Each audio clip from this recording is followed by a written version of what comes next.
Alright, I have a little bit of free time, so let's go out and do a little bit of Japanese game hunting.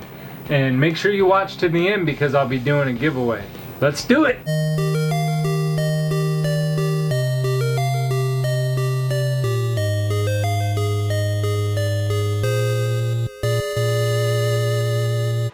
Alright, let's start off by taking a look at the Super Famicom games.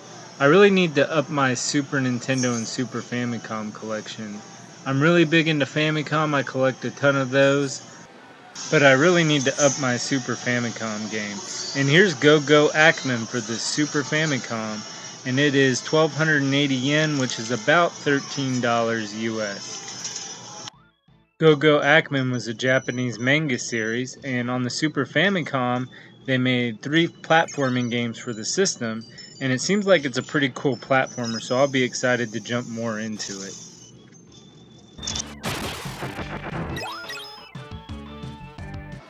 Here's Go-Go Ackman 2 for the same price, 1,280 yen, but I think I'll check out the first one before buying that one.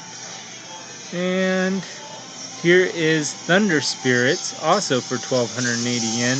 I know this is a shoot 'em up game, so I'll check it out for that price.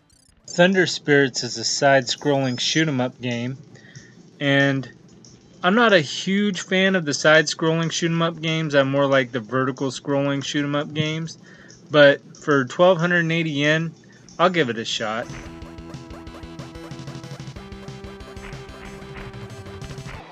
Alright, I checked out all the Super Famicom games, and let's move on. Moving on to the box Super Famicom, you got your Dragon Quest games, Street Fighter games. Moving on down, you got a shoot 'em up, Mario, Super Metroid. If you're a fan of these types of videos, make sure you click the like button so I know to make more. Also make sure you hit the subscribe button because we are going to Taiwan soon, and we're also going to Hong Kong next year, where we'll be doing game hunting in both places. And I'll try to get as much footage as I can. I know there's a lot of cool stuff out there in other countries that I don't know about, not a lot of people do, so it'll definitely be a cool experience. Box Super Famicom games, I hate them when they put them like this. You can tell what some of them are, but you can't tell what they all are, which kind of stinks. Moving on to Boxed N64, we have Castlevania, Mario Kart, Mario Golf. Here's some loose games, Zelda, Perfect Dark. You have Mario Party, Super Smash Brothers, 007, Pokemon. Moving on to the box Famicom games. They put the more expensive titles or good titles in here. There's Kirby right there, great title for the system. And down here you have some loose Famicom games. They always put Mario Brothers, Super Mario Brothers 3, Super Mario Brothers 2 behind the glass. Paperboy, it's really expensive out here. I need to find out if there's a reason why. There's Splatterhouse down there at the bottom. And here's some more box Famicom games out in the open. Here's Choplifter. These are a little bit cheaper than the other ones. Pretty cool, 10-yard fight. And here's Top Gun for 780 yen. It's actually the second mission. I'll go ahead and get that. And let's see what else they have. Fire Emblem. And looks like it was missing the manual. Here is Frontline, complete in box, 1,180 yen. I'll go ahead and get this as well. And a couple more games. I don't know what this is, but it looks interesting, so I'll go ahead and pick that up too. We are in a new store, and here is a box PC Engine interface unit.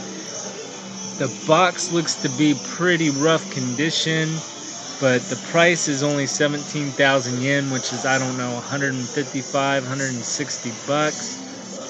And what a legit store to actually take apart the unit and tell you what's wrong with it. But with the condition of the box and having to order parts for it, I think I'm going to pass on this. Here is a limited edition of KoroQ for the PS2. And yes, I think I'm about to add a Barbie doll to the collection, and I'm gonna pay about 60 bucks for it too. KoroQ is a game that came out in Japan and the United States across multiple platforms. In the United States, you might know the game as Penny Racers. So the game is based on a series of cars that came out in Japan made by Takara. The name KoroQ comes from the word Koro, which means dash around, and the Q means cute, abbreviated. So the game means dash around cute.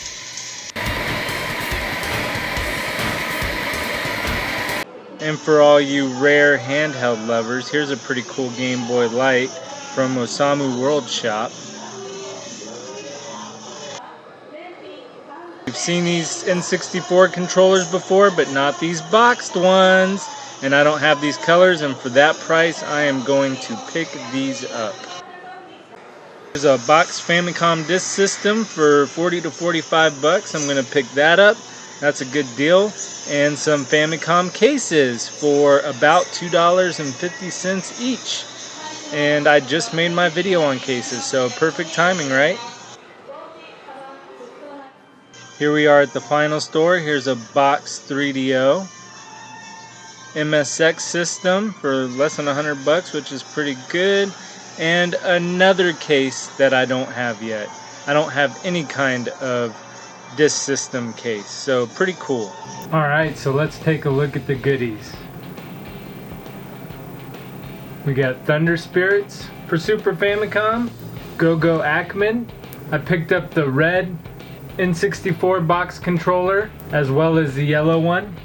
Those are two colors I don't have. I already had the blue one that you saw in the video. And here's KoroQ for the PS2. It came with a Barbie doll, and you can see down in here there's the little car that I was talking about that they came with from Takara. At the time of making this video and recording, I didn't see any on eBay. I couldn't even find any in the sold listings. That might change now that you're watching this. Next, I found these little Famicom cases. Black, blue, and yellow. They just hold a single Famicom game like you see there. And the soft carry disc card case. This has to be the most pointless case I've ever seen in my life. Now it holds 5 games here. It looks like it might have had another yellow styrofoam piece to hold more, but in reality, even if it held 10, the stack of 10 games would have been smaller than this massive case. But it's still a really neat case to have, and I'm happy that I found it. Finally, I found the Famicom Disk System complete in box. And what's cool about this, you might know that I already have one. However, this is a box variant. The back here is cardboard, where my original one had a styrofoam backing on it.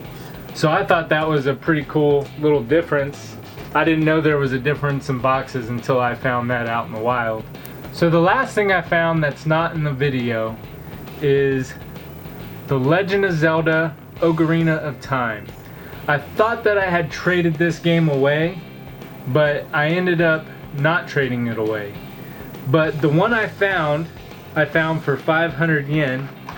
It came with a really cool card in it that had a bunch of places for music that you could keep track of, and it had some stickers that you could put in there so you could keep track of the songs. I've never seen this before, so it's really neat. You got the stickers that are the C buttons and then the A button, so you could keep track of the Song of Storms or whatever. It's really neat to have found this, especially for 500 yen, which is less than $5 US. Which brings me to this. This is a mostly complete, now it doesn't have the stickers in it like the other one, but it's a mostly complete Japanese copy of Ocarina of Time. More of a collector's piece if you speak English because the game is in Japanese. But it's a neat piece to have if you're a big Zelda fan. And all you have to do is leave a comment in the comment section so I know you're participating. So that's it. If you enjoyed the video, please like and subscribe, and I'll be bringing you more videos like this. Until next time, I'm Wayne, and thanks for watching.